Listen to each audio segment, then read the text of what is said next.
Que s'est-il passé en 2008? Quelles furent les causes de cette crise économique? Pour comprendre, il faut aller à Wall Street, là où les banques privées contrôlent l'économie états-unienne, voire même mondiale. Étant donné que les banques font l'argent avec les intérêts qu'elles chargent sur les prêts, plus elles prêtent, plus elles font d'argent. Il y a un problème, par contre, si elles prêtent trop facilement et elles ne sont pas remboursées. Le problème n'est pas aussi grave que vous pourriez le penser, parce qu'ils prêtent de l'argent qui est fraîchement créé.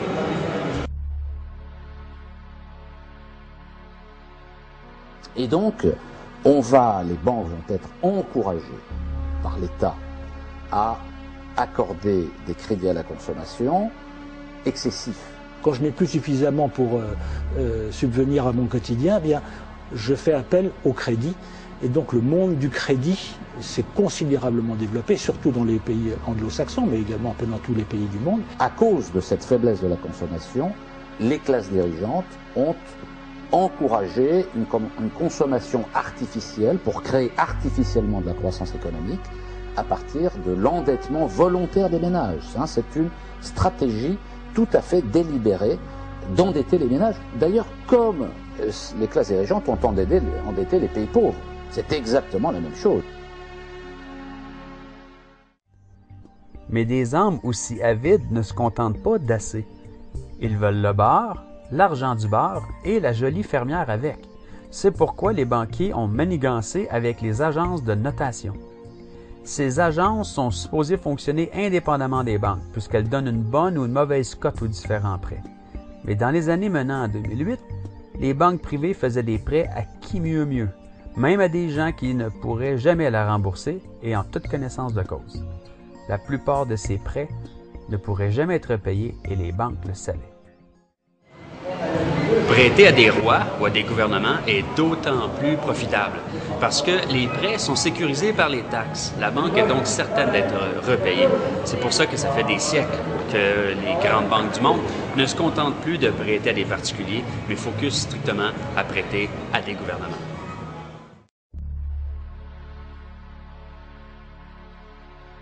Donc elles se retrouvent avec des risques. Mais les banques n'aiment pas le risque.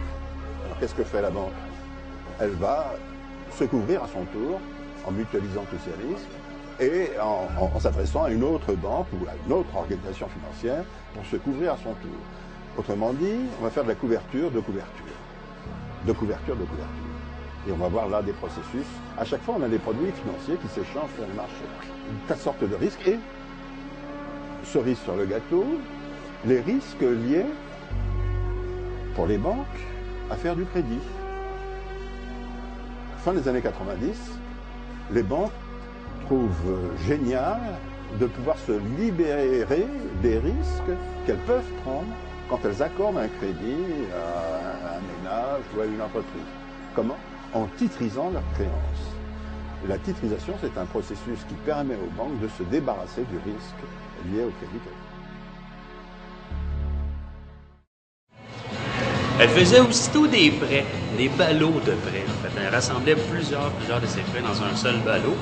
Et puis, elle faisait coter ces ballots de prêts-là, comme les hedge funds, par exemple, par une agence de notation qui était complice. Et puis, l'agence de notation notait ces prêts-là 3A, triple A, comme si c'était Dieu lui-même qui vous prêtait l'argent. Mais c'était faux. C'était des prêts qui étaient non viables. La pauvre institution financière qui rachetait ces ballots de prêts-là pensait faire une bonne affaire, étant donné que c'était noté 3A. Mais elle réalisait bientôt que les prêts ne seraient jamais remboursés. Et ce fut principalement la cause de la grosse crise de 2008.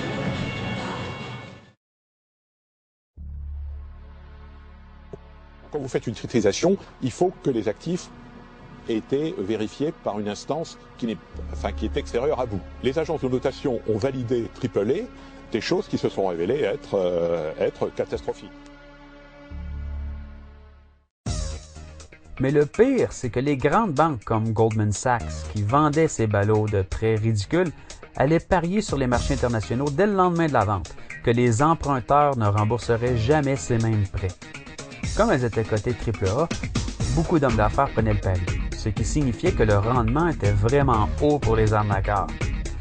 Donc, Ces requins de la finance faisaient des prêts d'argent créés à partir de rien et s'enrichissaient aussitôt un peu, puis revendaient à des plus petites banques et s'enrichissaient encore un peu avec la transaction. Aussitôt débarrassés de ces mauvais prêts, elles pariaient contre ces prêts et s'enrichissaient immensément dans ce gigantesque casino financier mondial où on joue avec votre argent, vos fonds de pension et vos vies.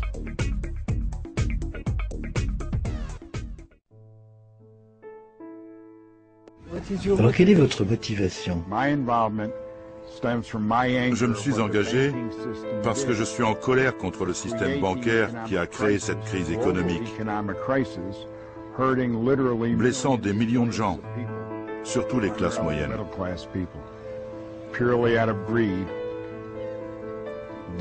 Ils ont abusé des petites gens par pure cupidité.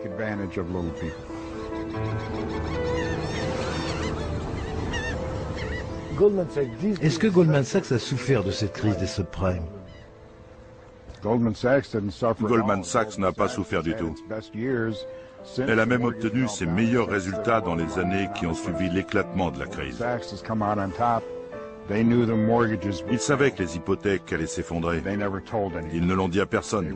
Ils ont manipulé le monde entier. Ils ont payé les agences de notation pour donner de fausses notes, afin que les investisseurs croient que c'était sans risque.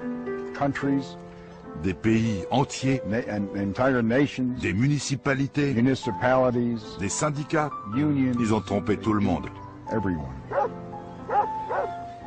Avez-vous remarqué des améliorations après la réforme de Wall Street pendant l'été 2010? Absolument aucune. Le travail continue dans les banques de Wall Street comme avant. On continue à vendre et échanger des produits dérivés et des paris sur les hypothèques.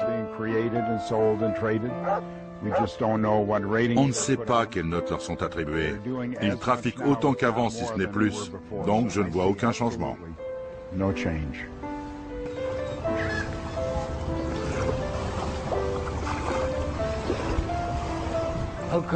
Pourquoi nos gouvernements en Occident ont l'air si faibles? Peut-être parce que Goldman Sachs et les autres gros financiers ont beaucoup trop de pouvoir. Ce n'est pas dû à la faiblesse des gouvernements, mais au fait que ceux qui contrôlent nos finances sont plus forts. Celui qui a créé la réserve fédérale américaine, Mayer Rothschild, disait «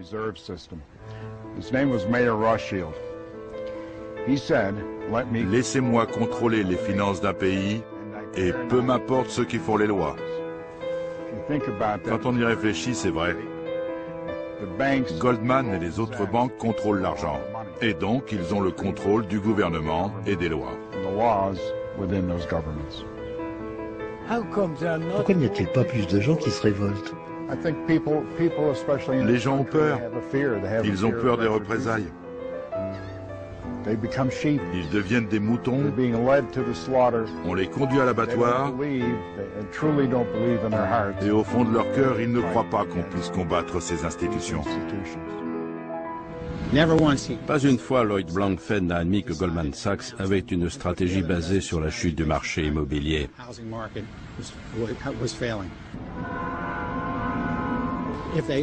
Il vendait un produit financier à quelqu'un en lui disant que c'était un très bon investissement.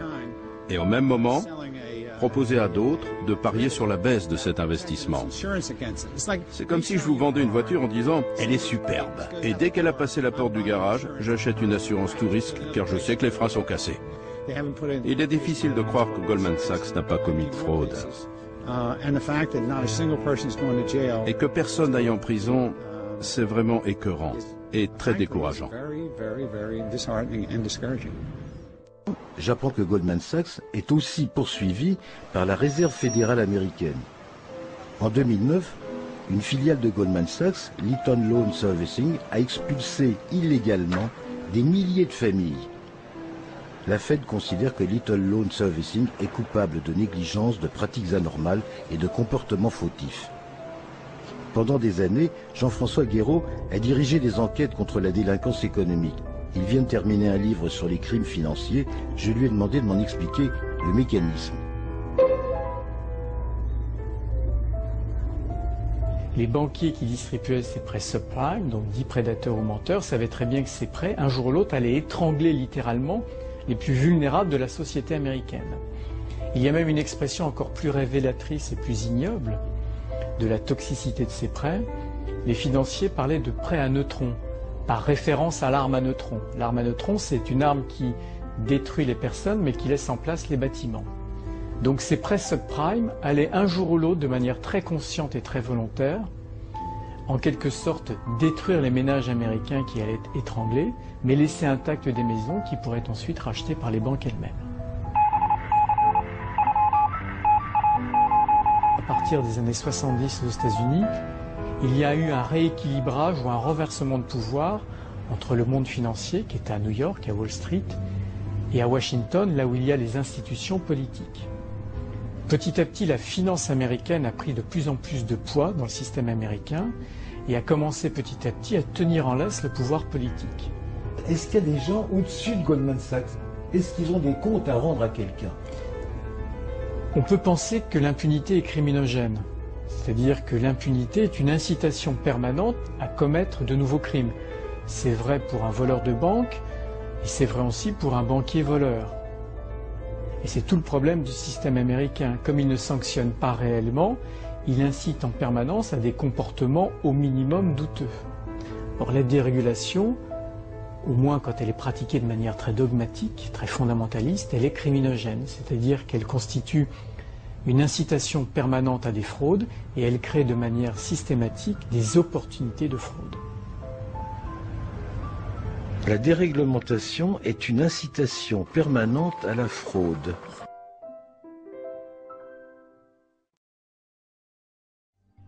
C'est ce qui est arrivé avec la Caisse de dépôt au Québec. Plutôt que de garder notre argent inerte dans un compte, cet argent, votre argent, est réinvesti dans les marchés boursiers, ce qui n'est pas une mauvaise chose. Mais un jour, vos fonds de pension furent investis dans des ballots toxiques cotés malhonnêtement AAA. Vous connaissez la suite. Ça, c'est parfaitement autorisé. Et une des causes de la crise, d'ailleurs, c'est ça, pour les hedge funds en particulier. Et ces hedge funds, c'est souvent eux qui acceptent en dernier ressort le risque. Et c'est dans ces institutions particulières qui sont en général logées dans les paradis fiscaux qu'on a les profits les plus faramineux. Là, on n'est pas sur du 15 ou du 20%, on est sur du 100%, 200%, 300% annuel.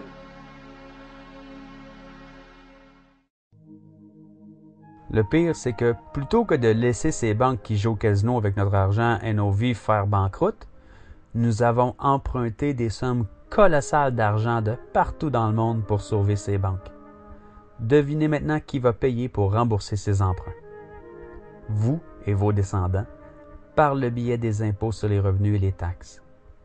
Mais avec le temps qu'on prendra pour rembourser de telles sommes et les intérêts cumulatifs sur ces prêts, nous aurons sans doute à payer plusieurs fois ces sommes. Incroyable, mais vrai.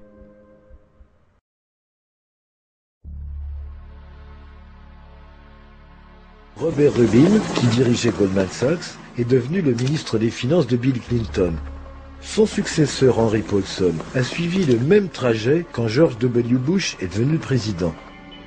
En 2008, Henry Paulson a organisé le plus grand sauvetage de banques jamais réalisé et a veillé à ce que Goldman Sachs en profite largement. À l'arrivée de Barack Obama, de nombreux dirigeants de Goldman entrent à la Maison-Blanche et au gouvernement. Et lorsque certains deviennent les gendarmes des marchés, servia à nommer un renard pour protéger le poulailler. Et en sens inverse, on voit des ministres, des procureurs devenir des employés de Goldman Sachs. Leur état d'esprit s'étend sur la planète tout entière. Ils sont des centaines à occuper des postes clés.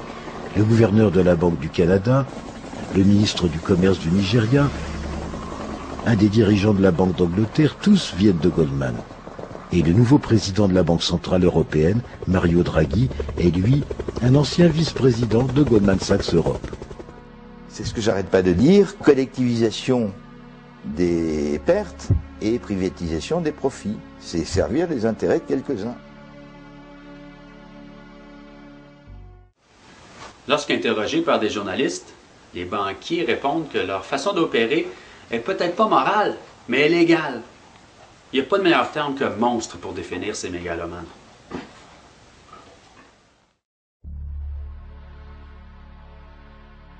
Et maintenant, c'est la guerre tout court. Pourquoi? Parce que la mondialisation néolibérale est morte. Le néolibéralisme est mort. Le néolibéralisme est un échec, un cadavre, un échec cuisant. Premier certificat de décès, c'est la chute de Enron, AOL, Warner, Tyco, Waste Management, etc., etc. Tous ces géants du système qui se sont écroulés aux portes de la Maison-Blanche. Eh bien, ces chutes ne sont pas des cas de mauvais management. Parce que je vois aujourd'hui à Harvard, à Princeton, à Yale, à UCLA, etc., des cours, des séminaires, dans les écoles de business et d'économie, des livres qui traitent de management deviation.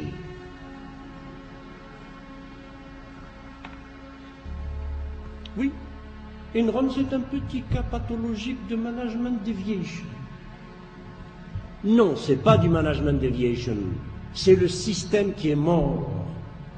C'est le système du capitalisme financier qui a montré jusqu'à quel point de turpitude, jusqu'à quel point de crapulerie, de traficotage et de mensonge il doit arriver pour garder les profits. Ce système est mort, c'est fini. L'économie mondiale continue sa crise. Le chômage est à la hausse, le budget des gouvernements est dramatiquement de plus en plus serré, et la bulle immobilière globale, une bulle entièrement causée par les banques privées étant en contrôle total de la masse monétaire, plutôt que d'avoir des nations souveraines en contrôle de leur devise nationale. C'est la base du problème auquel nous faisons face, et tant que ce problème ne sera pas adressé, aucune coupure dans les dépenses ne saura arrêter cette cascade continue d'événements économiques négatifs. L'Angleterre est en train d'essayer la dernière chose à tenter, c'est de couper dramatiquement dans les dépenses gouvernementales. Ils appellent ça l'austérité. Et pour les gens qui regardent présentement, nous sommes tous conscients que cette austérité ne fonctionnera pas. C'est donc notre obligation de dire pourquoi ça ne fonctionne pas et d'offrir une solution raisonnable. Et nous appelons cette solution une réforme monétaire. La réforme monétaire repose sur deux piliers viables. Le premier est que les emprunts du gouvernement doivent être interdits. Le second est que les banques doivent arrêter de prêter de l'argent qu'ils n'ont pas. Sur le premier, le pouvoir de l'argent, celui de créer la masse monétaire nationale, est le plus crucial des pouvoirs d'une nation souveraine.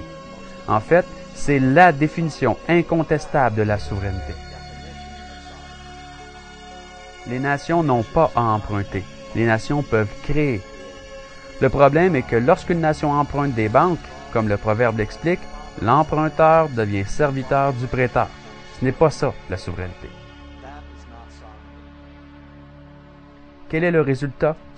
La nation devient dépendante des prêts et les banques ont alors le pouvoir sur elle et vous n'avez donc plus une démocratie souveraine, vous avez une domination des banques. La science politique a établi un terme pour ça, ça s'appelle une plutocratie. C'est le problème primaire de toutes les nations aujourd'hui.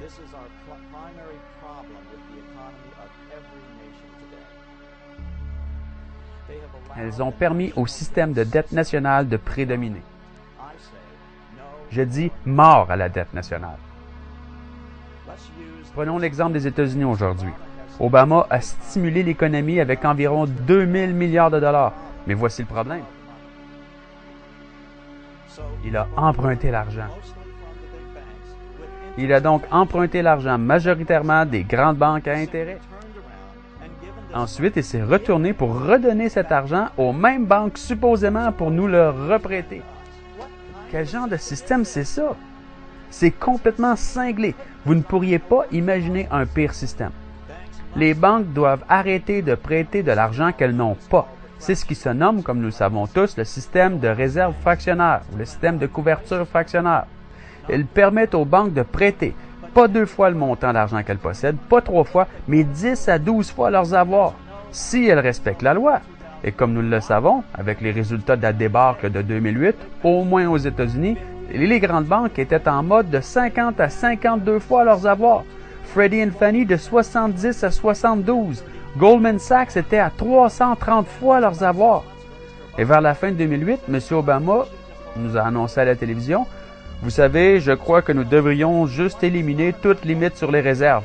Donc 330 fois n'est pas assez. Il n'y a qu'une infinité qui fonctionnera. » Si vous et moi faisions ça, nous serions accusés de fraude et ou contrefaçon. Ce système de réserve fractionnaire permet aux banques de consolider les richesses de la nation et ceci, combiné avec la dette de la nation, leur permet d'utiliser ce levier pour contrôler la politique d'une nation. Nous avons donc un problème à deux tranchants. Avec les citoyens privés les plus riches en contrôle de la masse monétaire, le gouvernement n'est alors plus souverain. Il n'est plus le pouvoir suprême du pays et il ne peut plus opérer dans l'intérêt public. Un gouvernement déterminé par ses citoyens et dirigé par ses représentants élus est tout ce qui tient entre nous et la servitude, dirigée par les riches. Dans le monde actuel, l'aspect démocratique de notre gouvernement a été significativement érodé parce que les gouvernements ont perdu entièrement et complètement ces deux grands piliers de vérité. Ils ont emprunté des banques et donc perdu le contrôle de la quantité d'argent en circulation. Voici ces deux piliers. C'est pourquoi nous savons qu'aucune réforme d'austérité et d'endettement supplémentaire aurait la moindre chance de régler ce problème. J'ai rencontré cette semaine de jeunes gens magnifiques qui ont su reconnaître ces vérités essentielles et se joindre à cette communauté pour la réforme monétaire et aussi, hier soir, à un groupe d'étudiants de la London School of Economics. Ces jeunes cerveaux curieux ont réalisé que les anciennes méthodes ne fonctionnent pas, que quelque chose ne va vraiment pas bien. Ils ne peuvent obtenir des emplois que leurs parents pouvaient il y a à peine une génération. Ils sont maintenant propulsés par leur intérêt personnel et par l'idéalisme normal de jeunes adultes, de regarder en dehors de la boîte de leur formation traditionnelle pour quelque chose qui fonctionnera. C'est une force immense. Ça, c'est merveilleusement encourageant. Plus que jamais, je suis convaincu que nos réformes sont inévitables et dans un futur relativement proche. La vérité de la manipulation de la masse monétaire ne peut plus être gardée secrète. Ces jeunes nouveaux visages vont fournir suffisamment d'énergie de jeunesse pour finalement briser les chaînes esclavageantes du système d'argent-dette.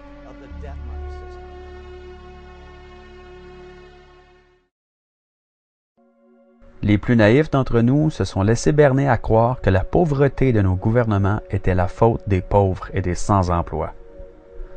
Mais ces gens-là ne sont pas à blâmer. Ce n'est pas de leur faute. Les vrais coupables se cachent, évidemment. Et ceux-ci portent le blâme sur les plus démunis.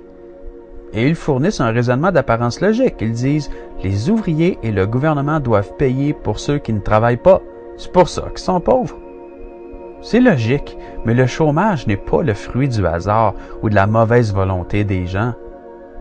Le système est conçu pour avoir un bon taux de chômage. C'est pourquoi depuis plusieurs décennies, nous entendons parler de problèmes de chômage qui ne se règlent pas. Les très riches veulent du chômage. C'est facile de comprendre pourquoi. S'il est facile de trouver un travail, le patron doit être plus gentil puis les salaires plus adéquats, sans quoi vous quitterez votre emploi pour en trouver un meilleur. Si votre patron augmente votre salaire, le prix de fabrication augmente et le prix de vente aussi. Et c'est ça de l'inflation. Et s'il y a une inflation de 10 à 15 % par exemple, ça signifie que les très riches, ceux qui ont beaucoup d'argent, vont perdre 10 à 15 % de la valeur de leur argent. Comme c'est eux qui contrôlent la planche à billets, l'économie et nos gouvernements, vous pouvez être certain qu'il y aura toujours un fort taux de chômage planifié. C'est de la pure logique. La relation inflation-chômage est incontestable.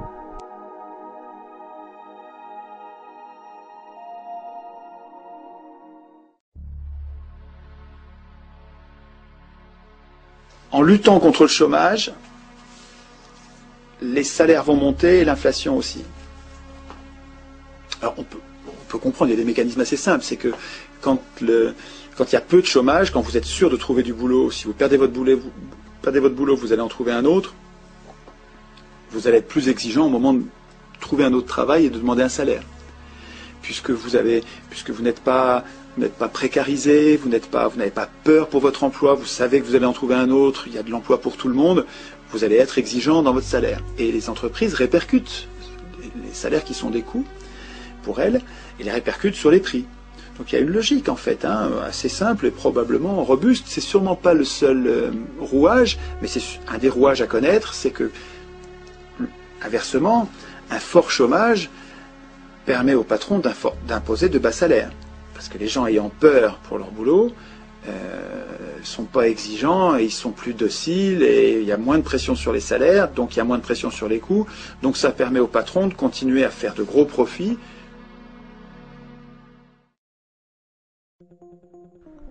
Évidemment, ce ne sont pas les gens les plus éduqués et les mieux nantis qui chôment. Ce sont les plus pauvres.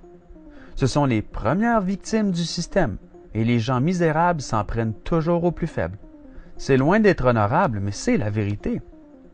La bonne nouvelle, c'est que si vous étiez parmi ces misérables, vous ne l'êtes probablement plus, car vous n'êtes pas assez orgueilleux, j'espère, pour vouloir avoir raison au point d'être foncièrement méchant avec les plus faibles. Avant de comprendre le monde de la finance, vous jugiez les sans-emploi par ignorance, non par méchanceté, par orgueil. Et ce n'était pas de votre faute, vous aviez été manipulé par les médias et les systèmes d'éducation à faire ça.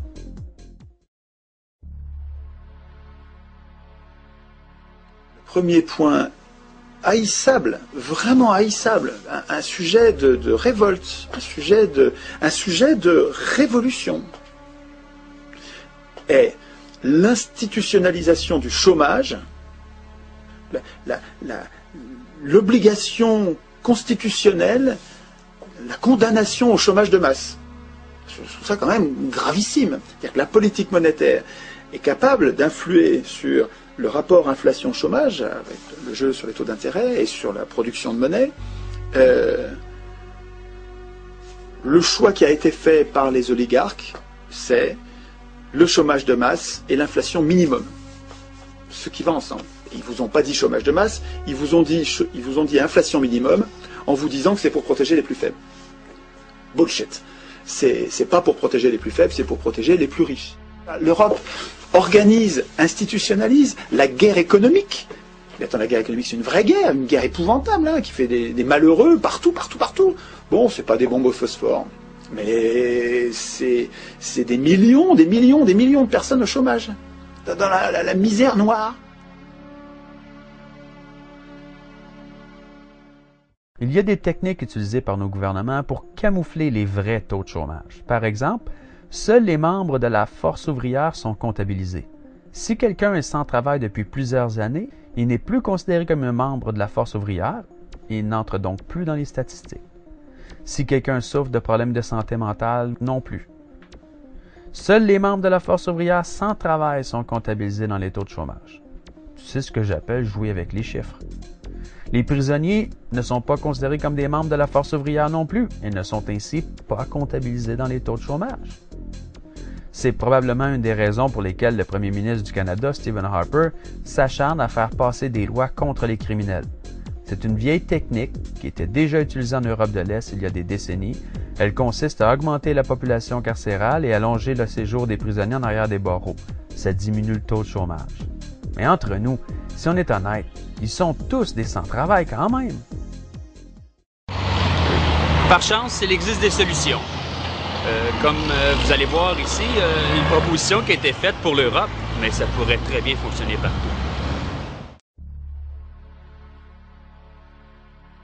On a, dans cette phase 3, le retour dans la dette privée des attaques qui ont été menées sur la dette publique. En rendant risquée la dette publique, on a un effet en retour sur les banques. Donc, évidemment, c'est une situation qui, en apparence, est catastrophique, mais d'une certaine manière, elle va ouvrir une série de perspectives. Parce qu'à l'ordre du jour, il y a la question de, entre autres, la recapitalisation des banques. Et donc aussi, probablement, va se poser la question de leur nationalisation. Et donc la question de reconstituer un pôle public d'intervention. Ça veut dire que dans les décombres, on va peut-être enfin pouvoir commencer à faire des choses utiles. Voilà, je vous remercie. Il y a dans cet appel 5 propositions qui croisent en partie celles des économistes atterrés. L'annulation des plans d'austérité, c'est la première mesure qui est proposée, l'interdiction de toute spéculation financière aux banques de dépôt, une taxe substantielle sur les transactions financières harmonisée à l'échelle européenne. Quatrième mesure, l'audit indépendant des dettes publiques en vue de leur résorption ou de leur annulation. Là, on pourrait discuter aussi de la possibilité de mettre en place des audits citoyens, comme ça s'est fait. Et cinquièmement, des réformes fiscales visant à redistribuer équitablement les richesses. Enfin, l'appel s'achève par un appel à proprement parler, qui comporte trois aspects. Tout d'abord, un acte de solidarité avec tous les indignés européens, pas seulement les Espagnols, mais les Grecs, et puis les choses qui se passent en Italie, et on l'espère bien, qui vont remonter en Europe progressivement, vers l'Europe du Nord.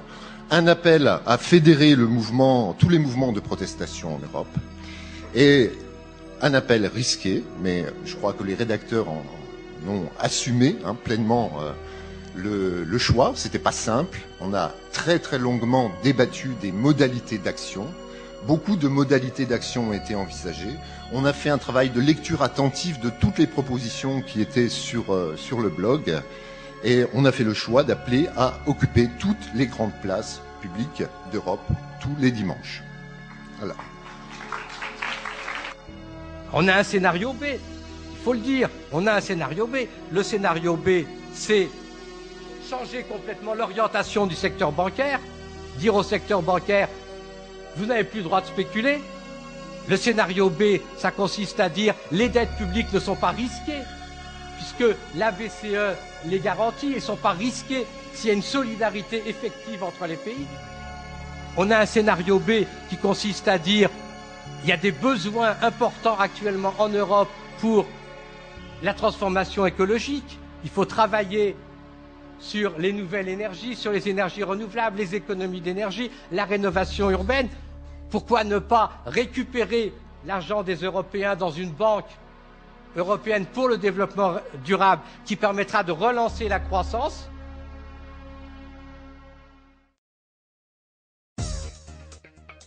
Il est ironique de constater que les gens gardent leur argent à la banque parce qu'ils la croient en sécurité. Il fut un temps où c'était pour des intérêts qu'on gardait l'argent à la banque. Mais ce n'est plus de mise. Les intérêts sont beaucoup trop minables. Quelle ironie que de confier son argent au plus grand voleur de l'humanité pour la tenir en sécurité.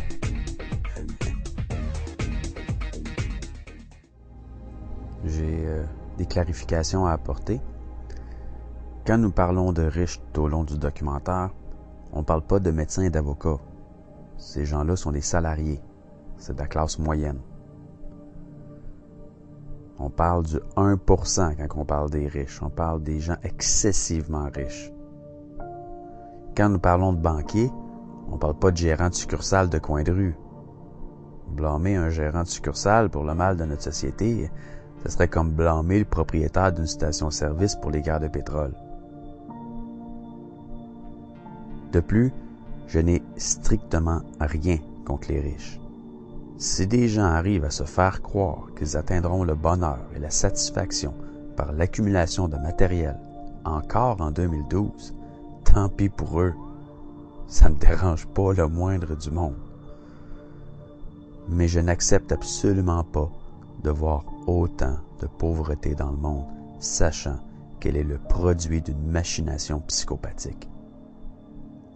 Surtout que toutes les statistiques indiquent clairement que la pauvreté est la principale cause de crimes, de vente et de consommation de drogue, de violence, etc. En fait, tout indique que si la pauvreté augmente, le crime augmente proportionnellement.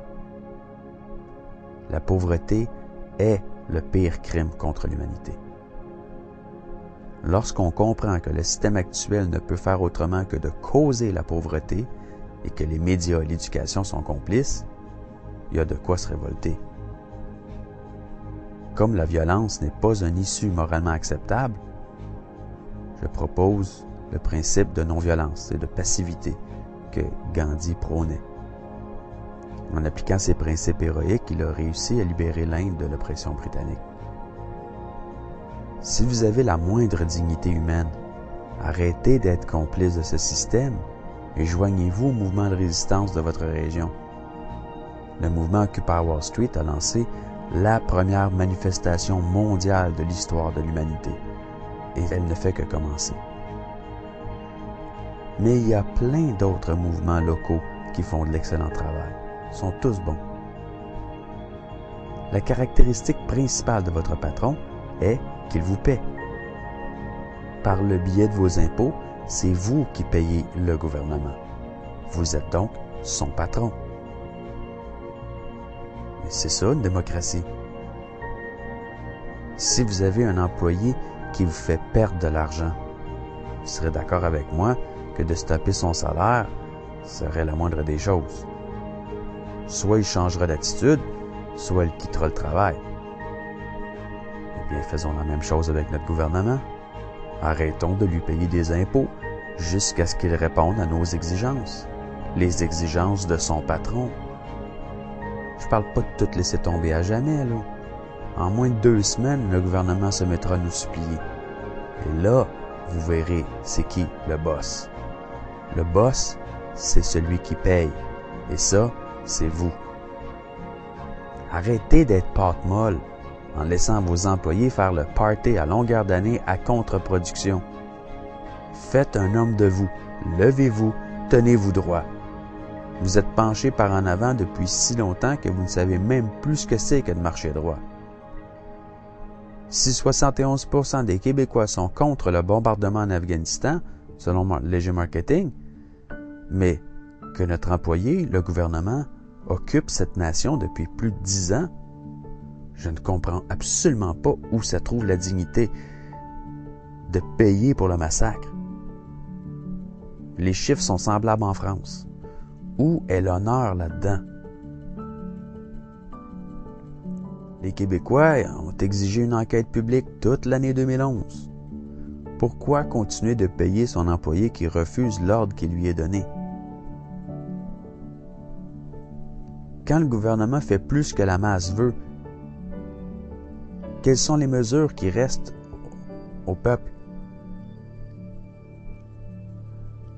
Personnellement, à la lumière de toutes les informations vérifiées et revérifiées transmises dans ce documentaire, j'ai beaucoup d'admiration pour les sans-travail, car ils ont la dignité et l'honneur de refuser de payer en impôts un employé qui n'obéit pas aux ordres. Encore mieux, ils lui retirent une partie de son chèque de paye, que les pâtes molles continuent à fournir à cet employé saboteur qui s'appelle le gouvernement. Surtout qu'en refusant de nous obéir, notre employé, le gouvernement, tue des femmes, des enfants et des hommes aussi, dans plusieurs pays du monde. Je refuse, moi aussi, de me porter complice de ces crimes en les subventionnant, et j'ai hâte de voir la majorité de mes confrères du Canada, de la France, de la Belgique, des pays nord-africains et de tout le reste du monde redevenir honorables et dignes eux aussi. Sans nos impôts, notre employé, qui est le gouvernement, ne peut plus tuer et torturer. C'est donc notre responsabilité. Tant que nous payons, ça continuera de toute évidence. Arrêtez d'avoir peur de manquer d'argent et de perdre votre boulot. Si nous le faisons tous ensemble et en même temps, le gouvernement changera, il n'aura pas le choix. C'est un magnifique moyen de pression dont nous disposons, qui ne requiert aucune violence. C'est une manifestation passive et paisible, digne et honorable. De quoi avez-vous peur? Avez-vous peur d'aller en prison pour refus de payer des impôts? Il n'y a vraiment pas de place pour 30 millions de prisonniers au Canada. Et qui paiera le personnel de prison si tous les citoyens y sont? Vous êtes le patron. Agissez donc en patron. Là où nous en sommes, vous devez choisir un camp, là. Celui des travailleurs, payeurs de taxes, complices de meurtres, de viols et de vols de citoyens étrangers, et du vol de tous les citoyens de votre propre nation pour les générations présentes et futures, ou bien le camp des citoyens qui n'ont plus peur, qui ont fini de se faire abuser par l'employé que vous rémunérez Personnellement, je préfère de loin être un patron fort et courageux, même si ça implique une phase de transition un peu difficile. Je ne veux absolument pas être une mauviette de patron qui laisse la phase difficile devenir la norme indéfiniment comme nous le faisons présentement. Vos enfants et petits-enfants méritent plus que ce que vos craintes vous limitent à leur offrir. Comme Albert Camus l'a dit, ni peur, ni haine, c'est là notre victoire.